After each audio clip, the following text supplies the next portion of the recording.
जैसा कि आप सभी को विदित है, सेकंड ग्रेड हिंदी का सिलेबस आरपीएससी के द्वारा प्रेषित कर दिया गया है।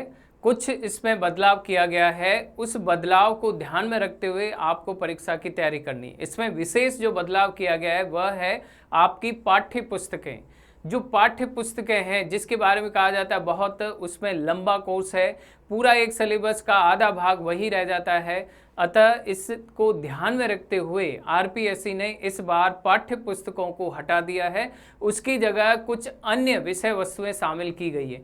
इन अन्य विषय वस्तुओं को भी आपको ध्यान से पढ़ना है, जो आपके लिए अंकों में या उसकी बढ़ोतरी के लिए बहुत सहायक रहेगा।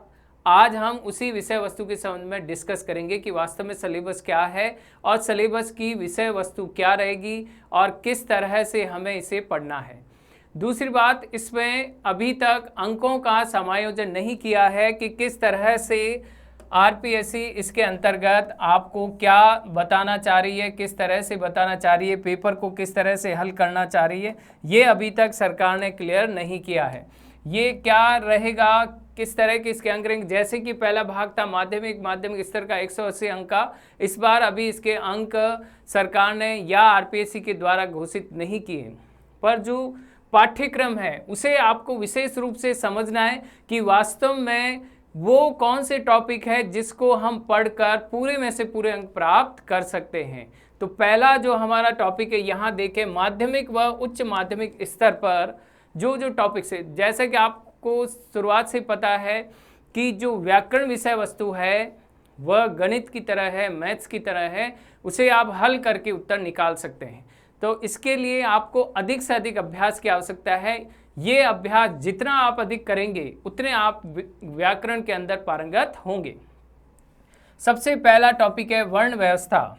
इस वर्ण व्यवस्था के अंतर्गत आपको विशेष ध्यान रखना है स्वर एवं व्यंजनों का वर्गीकरण, कि स्वर क्या है, उच्चारण के आधार पर स्वर के प्रकार क्या है, होठों के आधार पर स्वर का उच्चारण क्या है, जीभ के आधार पर स्वरों का उच्चारण किस तरह से होता है, ये सभी आपको पढ़ने होंगे। घोष के आधार पर, प्राण के आधार पर, इनके अलग अलग भाग हैं।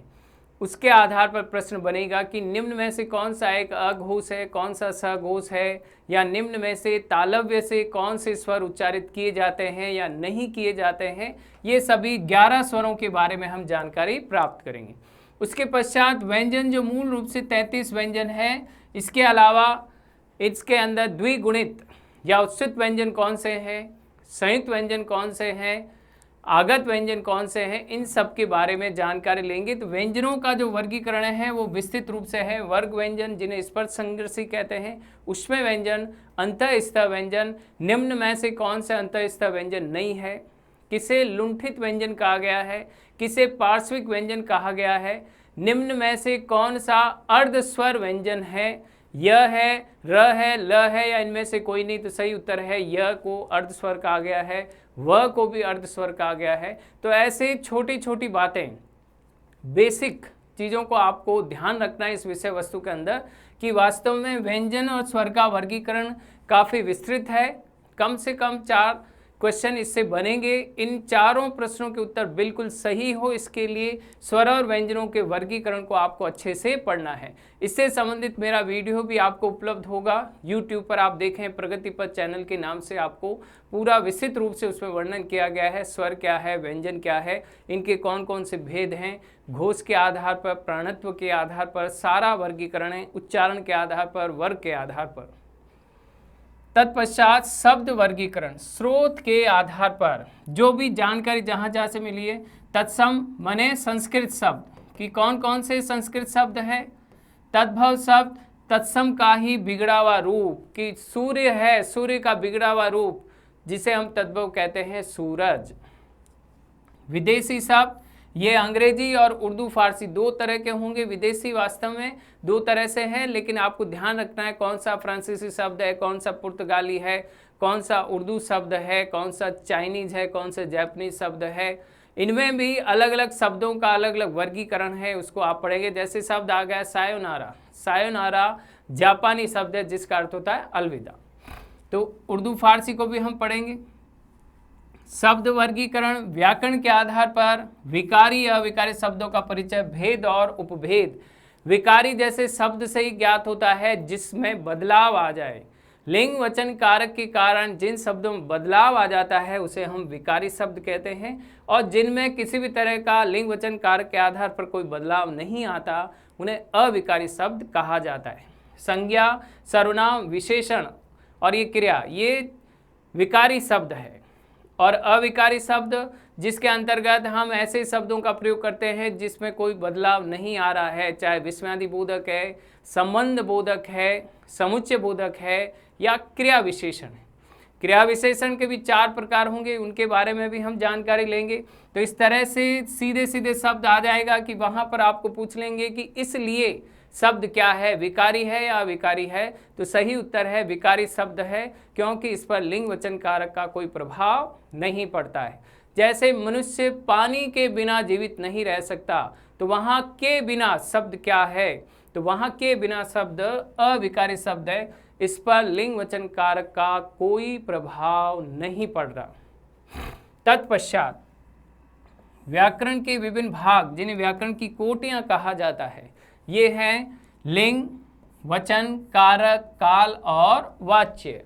कई बार सामान्य सा प्रश्न पूछ लिया जाता है कि लिंग का शाब्दिक अर्थ क्या होता है, तो वहां पर हम लिखेंगे लिंग का शाब्दिक अर्थ होता है चिन्ह, जिससे हम किसी के स्त्रीलिंग या पुल्लिंग होने के भाव को समझते हैं, उसे चिन्ह से कहा जाता है।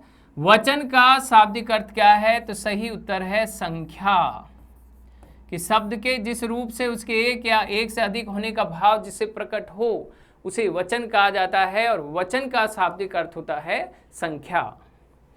कारक, जैसा कि हम कारक के प्रकार पढ़ चुके हैं, सामान्य सा प्रश्न आ जाता है, कारक के प्रकार होते हैं 8, और कारक का कार्य क्या है, संज्ञा सर्वनाम का अन्य पदों के साथ विशेषकर क्रिया के साथ जो भाव प्रकट करे उसे हम कारक कहते हैं।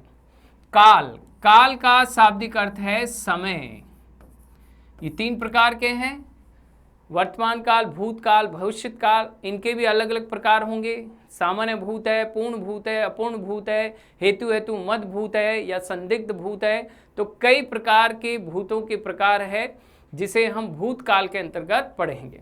और वर्तमान काल के भी कई प्रकार है, सामान्य वर्तमान, पूर्ण वर्तमान, संदिग्ध वर्तमान, इस तरह से इसके अलग अलग प्रकार होंगे। 5 प्रकार वर्तमान काल में, 6 प्रकार भूतकाल में, 3 प्रकार हम भविष्यत काल के अंतर्गत अध्ययन करेंगे।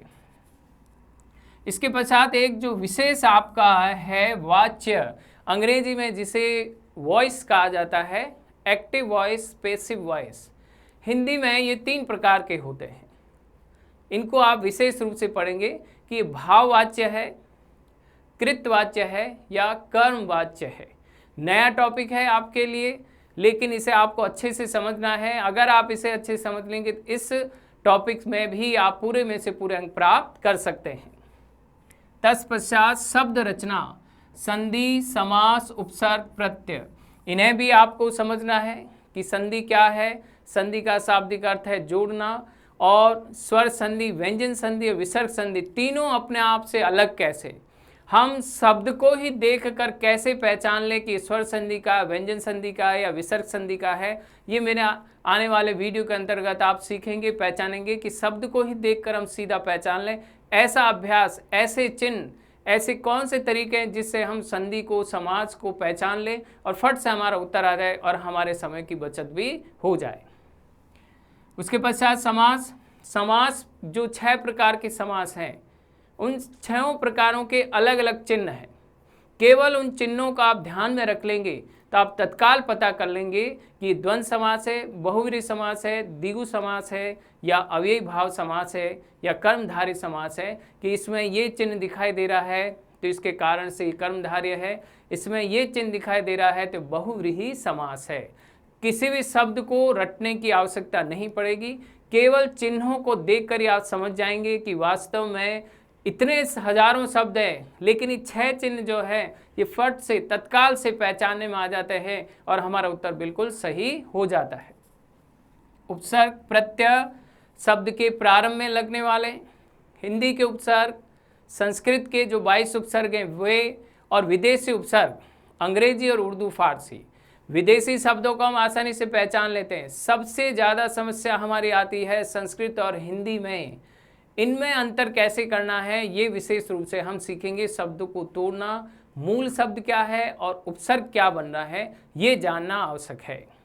और प्रत्यय शब्द के अंत में लगने वाले कृत प्रत्यय और तदित प्रत्यय, निम्न में से कौन सा एक तदित प्रत्यय है?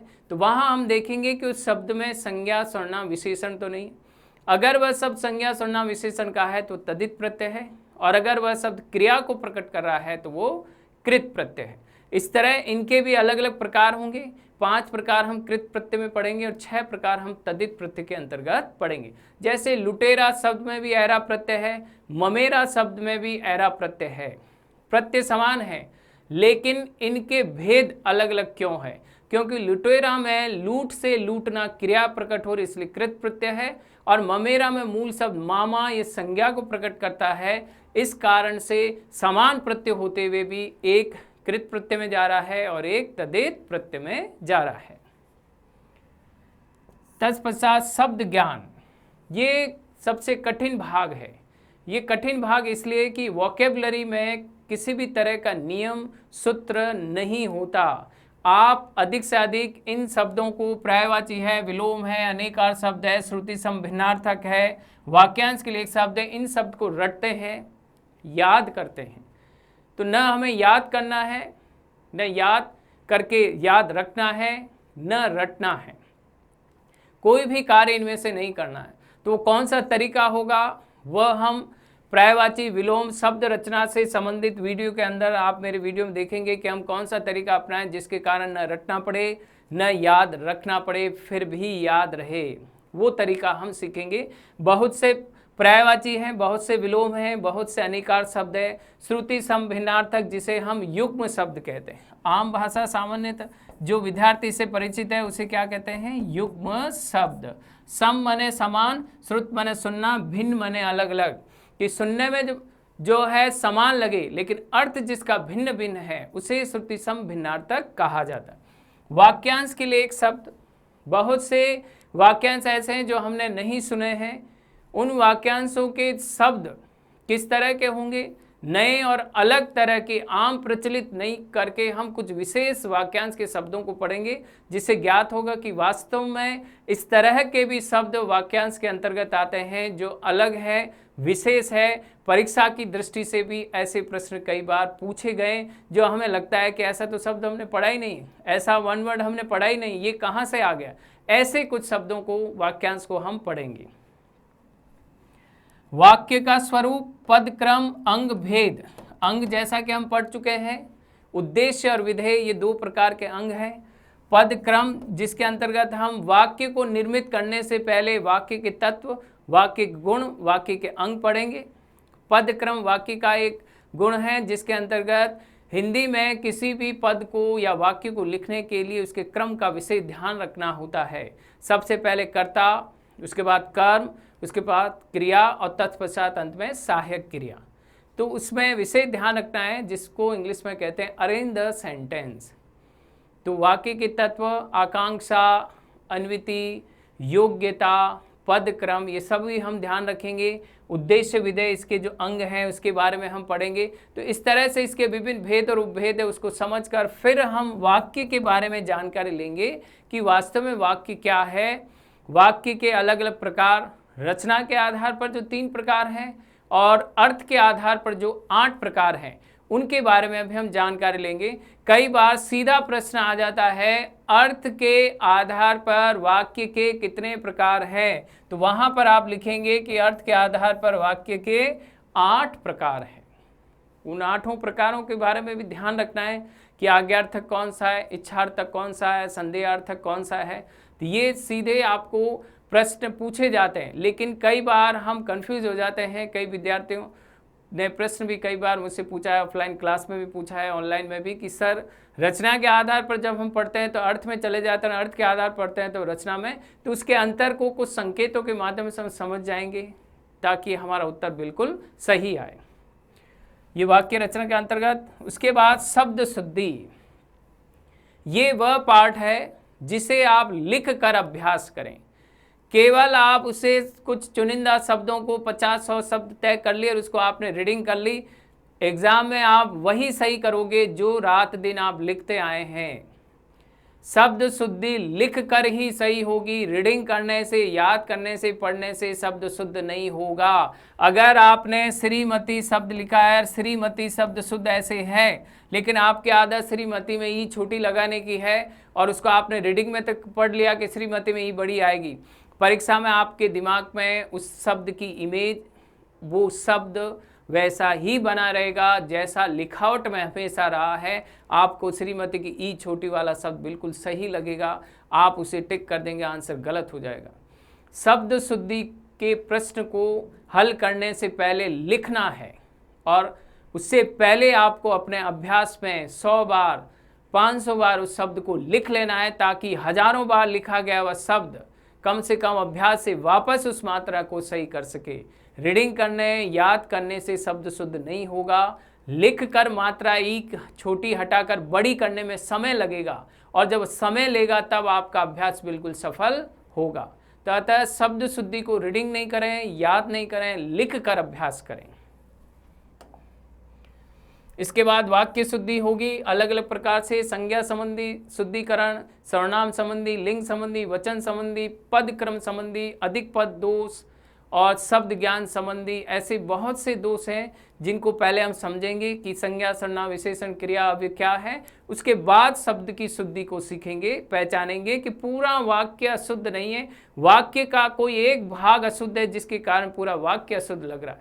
अतः ध्यान रखें कि जो अशुद्धि है उसको पकड़ना है, उसी को आपको सही करना है।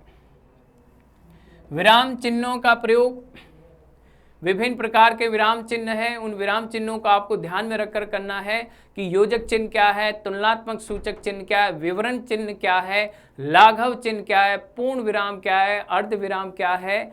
ये सारे चिन्ह आपको देखें, आप कहानी पढ़ते, नाटक पढ़ें, एकांकी पढ़ें, गद्य पढ़ें, इन सब में आपको कहीं न कहीं अलग अलग तरीके से विराम चिन्ह मिलेंगे कि विस्मयादि बोधक चिन्ह कहाँ लगता है, किस तरह से लगता है, उसे पढ़ें। और उसके बाद विभिन्न चिन्हों को समझने के लिए आप कहानी, नाटक, उपन्यास जो आपके कोर्स में उन सबको पढ़ो, वहाँ पर आपको पता लगेगा कि किस तरह से पूर्ण विराम आ रहा है, अर्ध विराम आ रहा है या अल्प विराम आ रहा है, लाघव चिन्ह का प्रयोग कहाँ पर किस तरह से किया गया है। तो जितना आप अधिक इन कहानियों, नाटकों और उपन्यासों को पढ़ेंगे तो आपको ज्ञात हो जाएगा कि वास्तव में विराम चिन्ह का टॉपिक भी बिल्कुल क्लियर हो गया है। इस तरह से विराम चिन्हों का प्रयोग किया जाता है। मुहावरे, लोकोक्ति, ये समझने के लिए है, आपको अच्छे से समझना होगा। कई बार विद्यार्थी मुहावरों में कंफ्यूज हो जाते हैं। एक आंख से देखना और एक लाठी से हाँकना, दोनों का अर्थ एक ही समझ लेते हैं, जबकि एक लाठी से हाँकने का अर्थ होता है समान व्यवहार न करना और एक आंख से देखने का अर्थ होता है समान व्यवहार करना। तो इन्हें रटें नहीं, समझें और तरीकों को देखें कि जिसके अंत में ना प्रत्यय का प्रयोग होता है वह अधिकतर मुहावरे होते हैं। लोकोक्ति, लोक में कही गई पद्य, एक पंक्ति या रचना होती है, जैसे लीक लीक गाड़ी चले, लीक लीक चले कपूत, ये तीनों उल्टे चले, शायर सिंह सपूत। तो ये लोकोक्ति हो गई, इसमें ना प्रत्यय का प्रयोग नहीं है। एक आंख से देखना, अंगूठा दिखाना, अंगूठे पर नचाना, धूप में बाल सफ़ेद होना, ये सभी मुहावरे, सबके अंत में ना प्रत्यय का प्रयोग हो रहा है। जिसमें जो सब लिखा है या दिखाई दे रहा है वह अर्थ न होकर उसके पीछे का कोई भाव व्यंग्यात्मक प्रकट हो, उसे मुहावरा कहा जाता है। अपठित गद्यांश, पद्यांश से आधारित प्रश्न होंगे। जितने भी ये व्याकरण हैं ये सभी इसके अंतर्गत आएंगे। उसी में से प्रश्नों को छांट कर दिया जाएगा। आपको प्रश्नों को समझकर, पैराग्राफ को समझकर फिर उसका उत्तर या व्याकरण से संबंधित प्रश्नों के उत्तर देने हैं। गलती नहीं करनी है। पैराग्राफ भी जब आप पढ़ें उसको 3 बार 4 बार आप पढ़ें। पढ़ने 3-4 बार पढ़ने के बाद आपको पता लगेगा कि वास्तव में वह किसी समसामयिक घटना पर आधारित है या अर्थशास्त्र पर आधारित है, विज्ञान या प्रौद्योगिकी पर आधारित वो पद्यांश, गद्यांश दिया गया है क्या है, या पद्य में ऐसा क्या भाव है जिसमें कवि बार बार उसकी तरफ संकेत कर रहा है। उन संकेतों को शाब्दिक के अर्थ से माध्यम से आपको समझना है। और ध्यान रखें, कई बार अपठित गद्यांश पद्यांश के उत्तर हमें लगता है सही है, लेकिन वह गलत निकलते हैं। इसका कारण है कि हम उस टॉपिक को अधिक समय नहीं देते हैं, सीधे परीक्षा में जाकर हल करते हैं। घर पर आप उसको बार बार अभ्यास करें, 5, 10, 15, 20 अपठित गद्यांश। हो सकता है कोई ना कोई टकरा जाए, नहीं तो आपका अभ्यास इतना अच्छा हो जाएगा, आप पारंगत हो जाएंगे, अपठित पद्यांश गद्यांश आसानी से हल कर लेंगे। इसके बाद स्नातक स्तर पर जो कि थोड़ा सीखने का या उसकी विषय वस्तु बिल्कुल अलग होगी, उसमें आपको थोड़ा और अधिक समय देना होगा, वह है काव्य शास्त्र। आपका काव्य से संबंधित इस काव्य शास्त्र के अंतर्गत आपको एक चीज ध्यान रखनी है कि किसी भी पद्य का आपको अर्थ नहीं निकालना है। कोई भी पद्य आ गया उसका अर्थ नहीं निकालना है, आपको सिर्फ उसे समझकर उसके भाव को जानना है, कहना क्या चाह रहे। जैसे शब्द शक्तियां हैं, लक्षणा, अभिधा, जैसे सब ऐसी शब्द शक्तियों को हमें उसके भेद के आधार पर पढ़ना है। पहले समझना है कि अभिधा मने मुख्य अर्थ होता है, लक्षणा मने मुहावरे युक्त शब्दावली होगी, उसको समझना है। उससे हम समझेंगे कि वास्तव में क्या है, और लक्षणा से व्यंजना शब्द शक्ति अलग क्या है। उनके संकेतों को, उनके कारणों को आप ध्यान में रखेंगे तो तत्काल पहचान लेंगे कि यहाँ पर जो लक्षणा है वह प्रयोजनवती लक्षणा है या अन्य कोई लक्षणा है। तो उसके शब्द के भाव को समझकर हम तत्काल समझ जाएंगे कि लक्षणा शब्द शक्ति का ये भेद है, और इस भेद के अंतर्गत प्रयोजन का उद्देश्य होता है, उद्देश्य से संबंधित बात की गई है।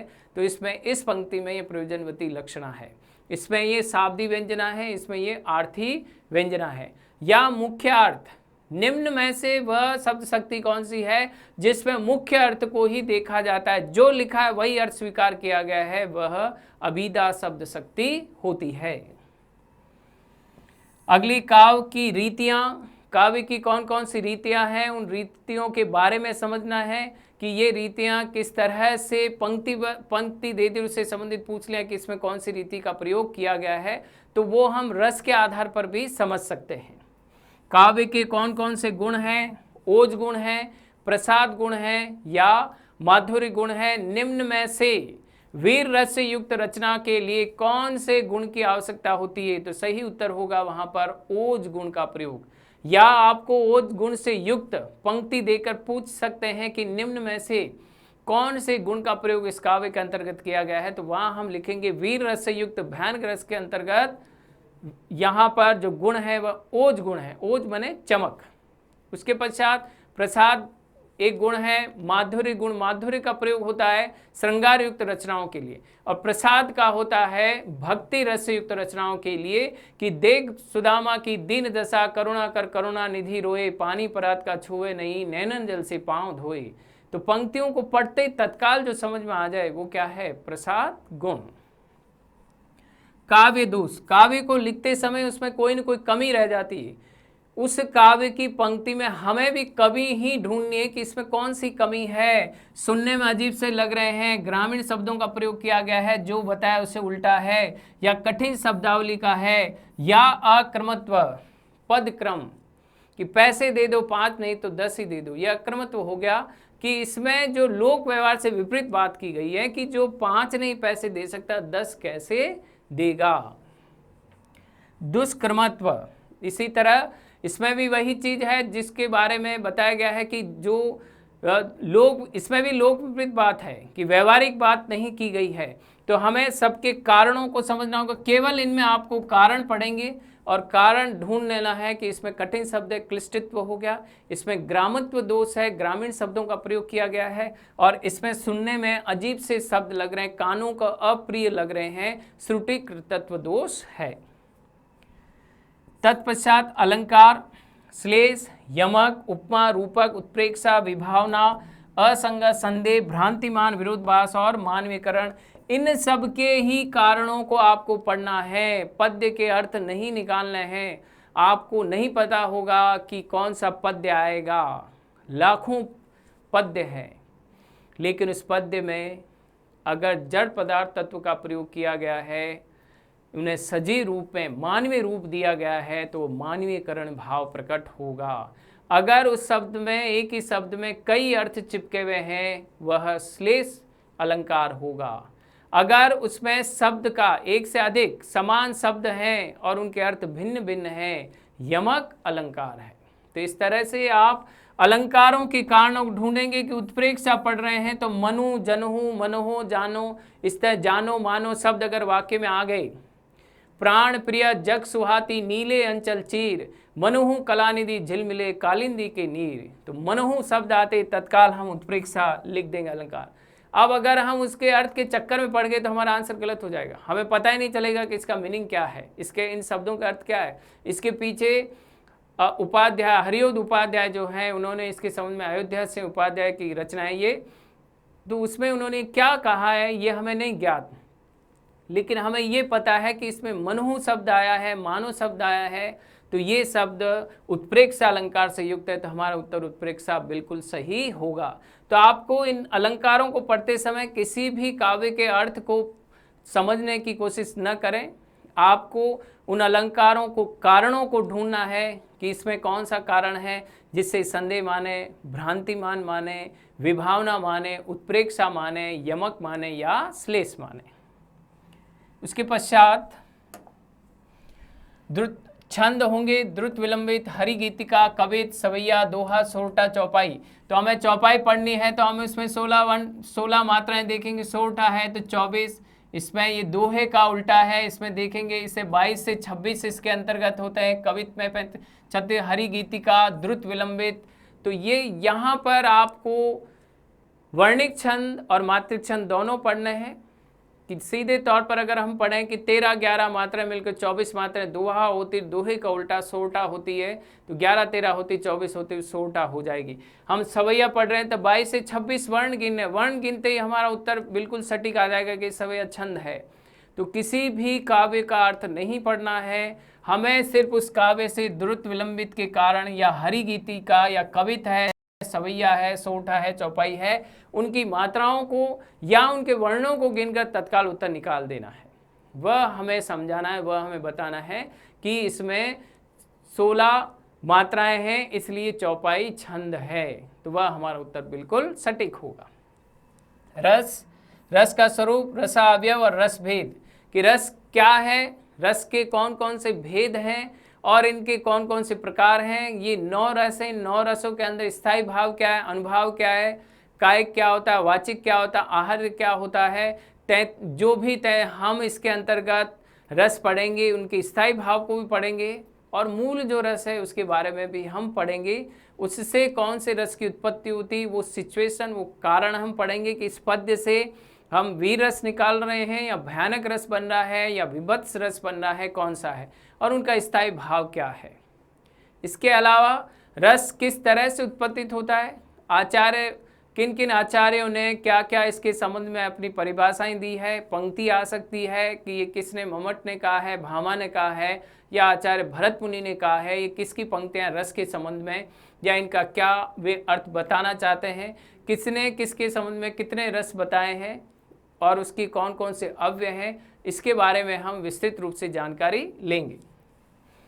और इसके अलावा आपको अभ्यास करना, जितना आप अभ्यास करेंगे अलग अलग उदाहरण लेकर कि ये अलंकार, ये छंद जो आपके कोर्स में दे रखे हैं, वही छंद, वही अलंकार, वही काव्य दोष आपको पढ़ने हैं। इसके अलावा अन्य कोई दोष या अन्य कोई अलंकार आप न पढ़ें, परीक्षा की दृष्टि से पढ़ना है और प्रश्न कोर्स के पाठ्यक्रम के अनुसार बनेगा। अतिरिक्त ज्ञान न लें, जितना आपको पाठ्यक्रम में दे रखा है उतना ही आप पढ़ें, जिससे आपको अच्छे से समझ में आ जाएगा कि काव्य शास्त्र मेरा बिल्कुल अच्छा हो गया है, ग्रामर मैंने अभ्यास से सारी कर ली है, कहानियाँ सारी मैंने रीडिंग कर ली है, हर एक तो आप अच्छे से अच्छे अंक प्राप्त कर सकते हैं। उसके बाद ये आपका नया टॉपिक इसमें आया है, जो फर्स्ट ग्रेड के विद्यार्थी हैं उनके लिए भी काम का है, सेकंड ग्रेड वालों के लिए तो है ही ये, और उन्हें इसे अच्छे से पढ़ना है कि हिंदी साहित्य के इतिहास के अंदर किसने क्या क्या नाम दिया है, मिस्र बंधु कौन कौन थे, उनके क्या नाम है, उनका काल विभाजन क्या है, गैरिसन ने क्या कहा था, अलग अलग हजारी प्रसाद द्विवेदी ने इसके संबंध में क्या कहा है, इनका अलग से नाम क्या दिया है, डॉक्टर राम कुमार वर्मा ने इसे क्या काल कहा है, नामवीर शर्मा इसमें क्या कहना चाह रहे हैं कि इसका नाम ये होना चाहिए या इस काल में ये बात कही गई है। प्रथम कवि कौन है, सरहपा है या कणहपा है, निम्न में से कौन सा हिंदी का एक कवि माना गया है या हिंदी का पहला एक लेखक माना गया है। इनका समय सीमा, काल विभाजन का अर्थ है समय सीमा कि आदिकाल का समय सभी विद्वानों ने क्या दिया है, अलग अलग सबके विचार हैं। आचार्य रामचंद्र शुक्ल का हिंदी साहित्य काल विभाजन अलग है, डॉक्टर राम कुमार वर्मा का, नामवीर सिंह का अलग है, नंद दुलारे वाजपेयी का अलग अलग दे रखा है। आदिकाल की समय सीमा, कौन कौन सी काव्य धाराएं प्रवृत्तियां कौन थी, कौन के रचना और रचनाकार के नाम, इनमें आपको सबके रचना और रचनाओं के नाम आपको पढ़ने होंगे, रीडिंग करनी होगी। भक्ति काल में कौन कौन सी धाराएं थी, सगुण थी, निर्गुण थी, प्रेमाश्रमी या ज्ञानेश्वरी शाखा थी, प्रवृत्तियां, प्रमुख रचनाएं और रचनाकार। यहाँ प्रवृत्तियों पर कई बार प्रश्न आता है, ध्यान रखें ये प्रवृत्तियां, ध्यान रखने आपको कि निर्गुण की क्या प्रवृत्तियां थी और सगुण की क्या प्रवृत्तियां थी, कौन निराकार भ्रम को मानता था, कौन साकार भ्रम को मानता था, निम्न में से कौन सा एक निर्गुण भक्ति से संबंधित कवि नहीं है या है। इन विशेष बातों को ध्यान में रखकर आप पढ़ेंगे। रीति काल के अंतर्गत अलग अलग रीतियां प्रवृत्तियां हैं। रीति काल के अंतर्गत रीति सिद्ध है, रीतिबद्ध है, रीति मुक्त है। बिहारी रीति मुक्त थे या रीति सिद्ध थे, इसका उत्तर आपको ध्यान रखना है कि बिहारी क्या थे, घनानंद, बोधा, आलम, ठाकुर, तो बहुत से कवि रीति काल के अंतर्गत है। लेकिन उनकी प्रवृत्तियों का आपको विशेष ध्यान रखना है कि ये किस प्रवृत्ति, रीति काल के किस प्रवृत्ति से थे और उनकी कौन सी कुछ विशेष रचनाओं को भी ध्यान में रखें। आधुनिक काल दो तरह से है, गद्य काल और पद्य काल। पद्य काल का विकास भारतेंदु द्विवेदी, छायावाद, प्रगतिवाद, नई कविता की विचारधारा थी। और आधुनिक काल गद्य का, इसमें कहानी, उपन्यास, नाटक, निबंध, संस्मरण क्या है और किन किन के प्रसिद्ध नाटक, निबंध, संस्मरण आपको विशेष ध्यान रखना है। जैसे कि संस्मरण में हम पढ़ सकते हैं महादेव वर्मा के जितने भी संस्मरण हैं उनमें किसके अंदर किस किस की रचनाओं की किसके बारे में बताया गया ये, या आपको पूछा जा सकता है संस्मरण में ये जो करेक्टर या पात्र का जो नाम है महादेवी वर्मा के किस संस्मरण से लिया गया है, इस तरह से भी प्रश्न बन सकता है। निबंध, बाबू गुलाब राय के निबंध सबसे अधिक प्रसिद्ध है। विभिन्न प्रकार के नाटक, उपन्यास, सम्राट प्रेमचंद की रचनाएं, इनमें बहुत से उपन्यास, उनमें अलग अलग उपन्यासों के कौन कौन से पात्र हैं, होरी लेखक के किस उपन्यास का पात्र है, इस तरह से भी प्रश्न बनते हैं।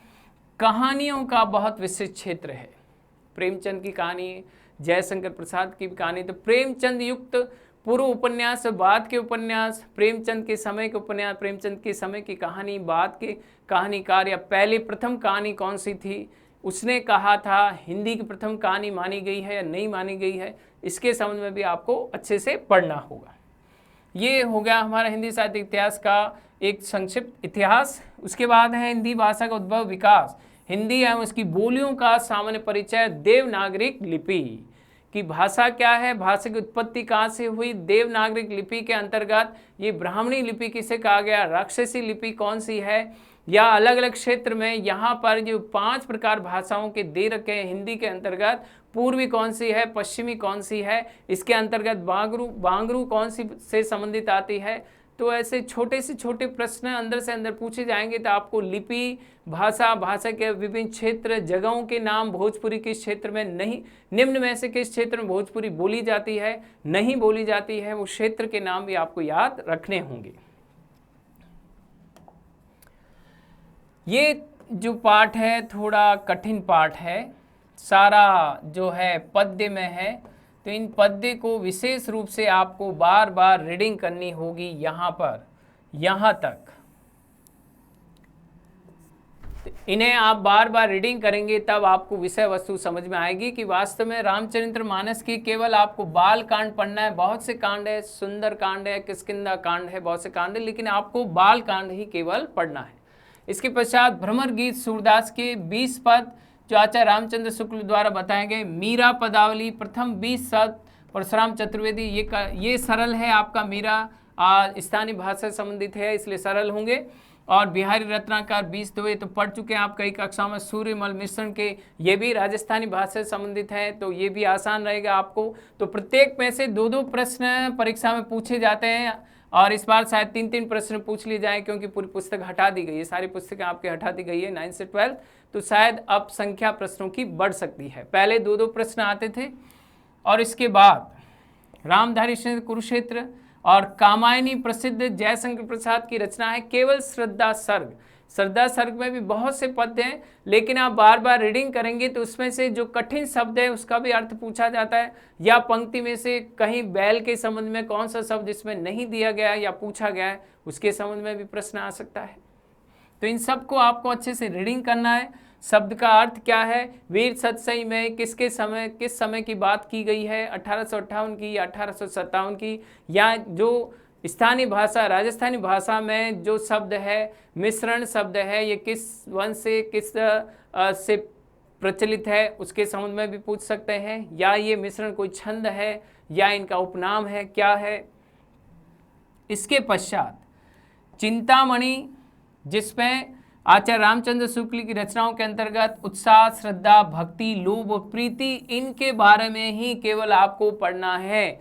ये सारे अपने आप में एक दूसरे से जुड़े हुए हैं। यहाँ पर लेखक की जो रचना है, इनके जो ये निबंध है, इनमें से पंक्ति उठाकर सीधा आपको पूछ लेंगे कि ये पंक्ति किससे संबंधित, उत्साह से या श्रद्धा से संबंधित है, भक्ति, लोभ या प्रीति में दिए गए निबंध से पंक्ति उठाई गई है। तो उन पंक्तियों को विशेष पंक्तियों को अंडरलाइन करना है और ध्यान में रखना है कि ये पंक्तियां उत्साह के अंतर्गत आती है, ये पंक्तियां श्रद्धा, भक्ति, लोभ।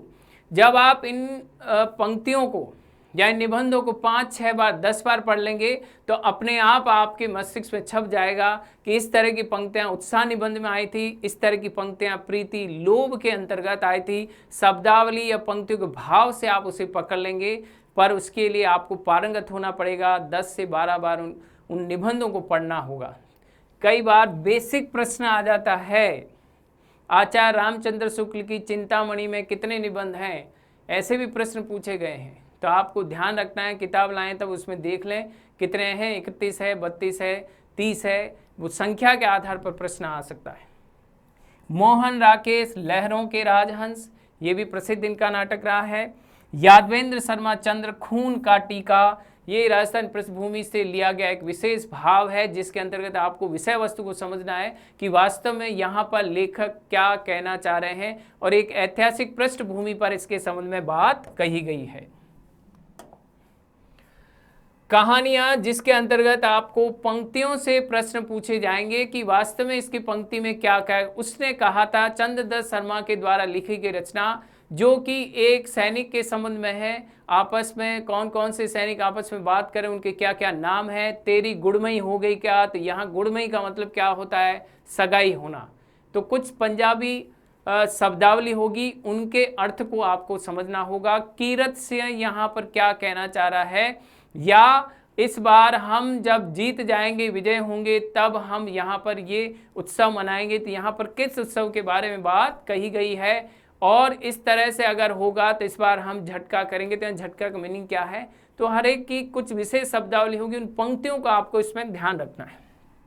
पूस की रात, मुंशी प्रेमचंद की कहानी, पटाक्षेप नहीं हुआ, हेतु भारद्वाज, उजाले के मुसाहिब, विजय दान देथा, स्थानीय राजस्थान के प्रसिद्ध लेखक रहे हैं। इनकी भी बहुत सी रचनाओं पर फिल्में बन चुकी हैं।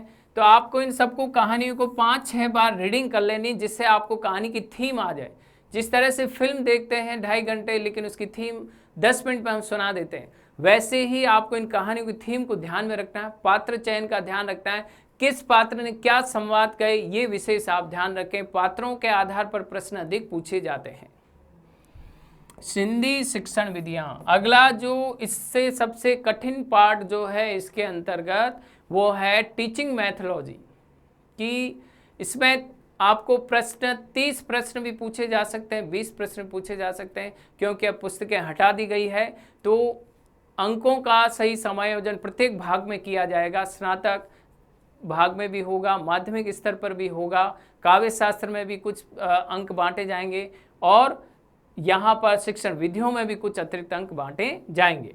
तो यहाँ भाषाई कौशल जो है हम पढ़ते हैं, श्रवण, सुनना, बोलना, लिखना, पढ़ना, ये सभी किस तरह से होगा। LSR भी जिसे इंग्लिश में कहा जाता है लिखना, पढ़ना, बोलना, सुनना, ये किस तरह से उच्चारित होते हैं। मौन वाचन क्या होता है, सस्वर वाचन क्या होता है। कक्षा में अध्यापक को सस्वर वाचन करने के साथ विद्यार्थियों को किस तरह से वाचन करना चाहिए।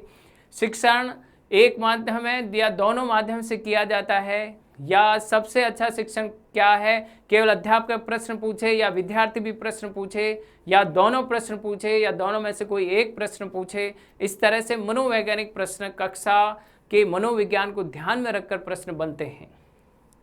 किस तरह से कहा जाता है, लिखित या मौखिक रूप में।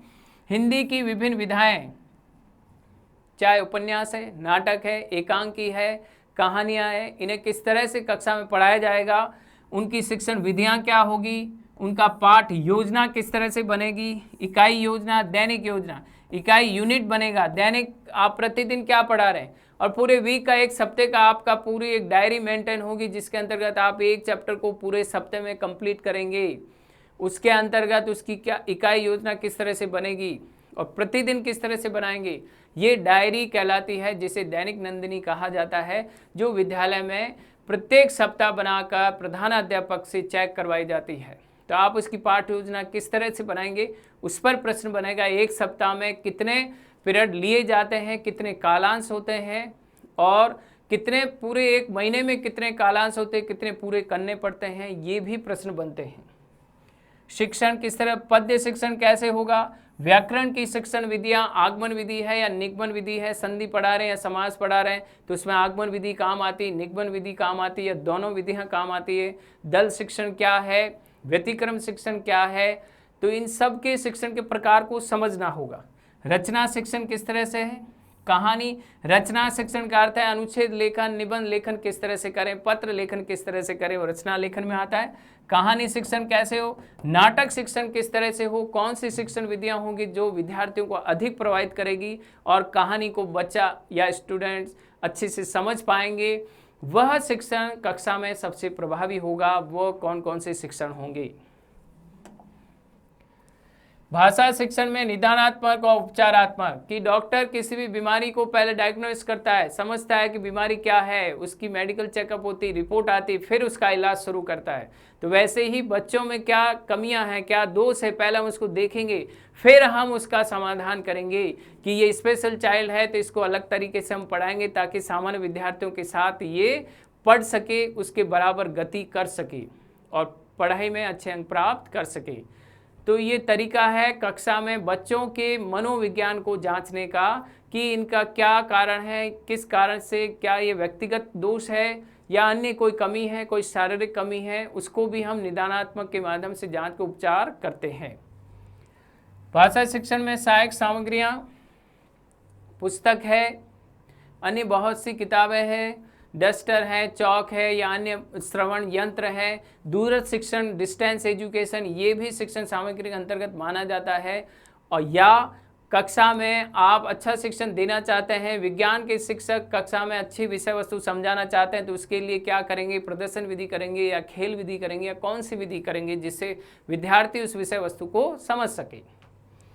भाषा शिक्षण में मूल्यांकन, सतत एवं समग्र मूल्यांकन, पाठ्य के अंतर्गत पाठोपरांत, कि कक्षा में पढ़ने वाले बच्चों की जो स्थिति है, जो रिपोर्ट कार्ड है, वो सारा पोर्टफोलियो हम इसके अंतर्गत पढ़ेंगे कि वास्तव में बच्चे का मूल्यांकन लगातार करना चाहिए। जब हम पढ़ा रहे हैं तब यूनिट टेस्ट या जो हर महीने टेस्ट लेते हैं उससे, या पूरे वर्ष भर जो जिस गतिविधि में उसने भाग लिया, परीक्षा में क्या अंक लाए, और उसका पूरे वर्ष भर का एक कैलेंडर बनता है, उस कैलेंडर के अंतर्गत उसका एक कार्ड तैयार होता है।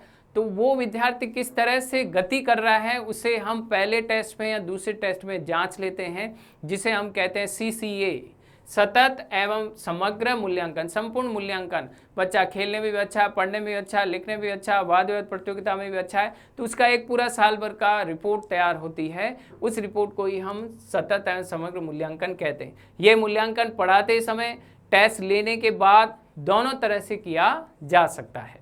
तो इस तरह से आपका सेकंड ग्रेड हिंदी के अंदर ये विशेष रूप से पाठ्यक्रम है, और ये पाठ्यक्रम आपको अच्छे से पढ़ना है।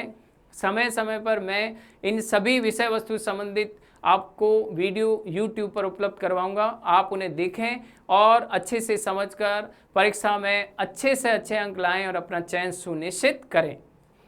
अब इसके अलावा ध्यान रखेंगे कि ये जो पेपर है, क्वेश्चन पेपर है, 300 मार्क्स का होगा और इसके अलावा इस पे ये समय जो है कम है, 2 घंटे में आपको ये प्रश्नों को हल करना है। 300 नंबर के प्रश्न हैं और 2 घंटे आपको दिए जाएंगे और 150 प्रश्न होंगे। कितने प्रश्न होंगे? 150 प्रश्न, एक प्रश्न 2 अंक का होगा। नेगेटिव मार्किंग होगी, ये विशेष ध्यान रखें कि वस्तुनिष्ठ प्रश्न की सबसे बड़ी विशेषता है कि इसमें हम अपनी इच्छा से तय कर सकते हैं कि वास्तव में हमारा जो रिजल्ट है वो क्या होगा। अगर 100 में से 150 में से आपने 120 प्रश्न किए हैं तो जो आपको आ रहे हैं वही आप कर रहे हैं तो आपके अंक तत्काल आपको पता है।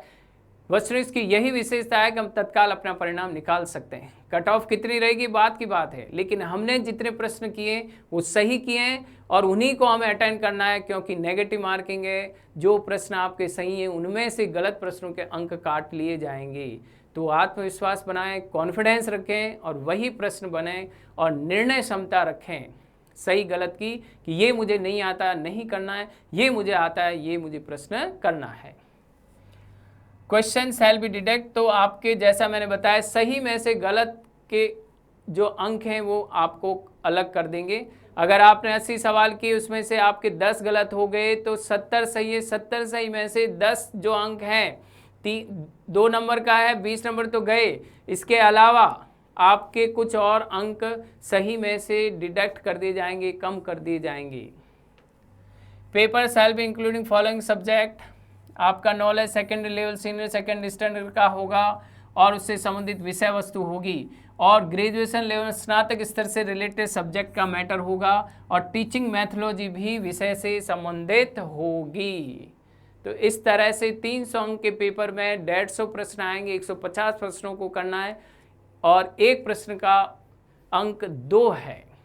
तो आप ध्यान से करेंगे, सोच समझ कर करेंगे और पाठ्यक्रम को अच्छे से समझकर उसकी तैयारी करेंगे। पाठ्यक्रम से परे या बाहर जाकर किसी भी तरह की तैयारी नहीं करनी है। तो इस तरह से हमने आज इस विषय वस्तु के संबंध में समझा पाठ्यक्रम क्या है और पाठ्यक्रम को ध्यान में रखकर सतत अभ्यास करना। जो भाग पाठ्यक्रम का आपका कमज़ोर है उस पर अधिक समय दें और जो पाठ्यक्रम आपका विषय वस्तु आप कई बार पढ़ चुके हैं, शुरुआत से 10वीं से 11वीं 12वीं स्नातकोत्तर स्तर पर बहुत से टॉपिक आप पढ़ चुके हैं, उनको भी आप समय दें पर उस पर अधिक दें जो भाग आपका कमज़ोर है, जिससे वह भी अच्छा बन जाएगा, जो बाकी के भाग आपके अच्छे बने। इस तरह से आपकी तैयारी अच्छी हो जाएगी। धन्यवाद।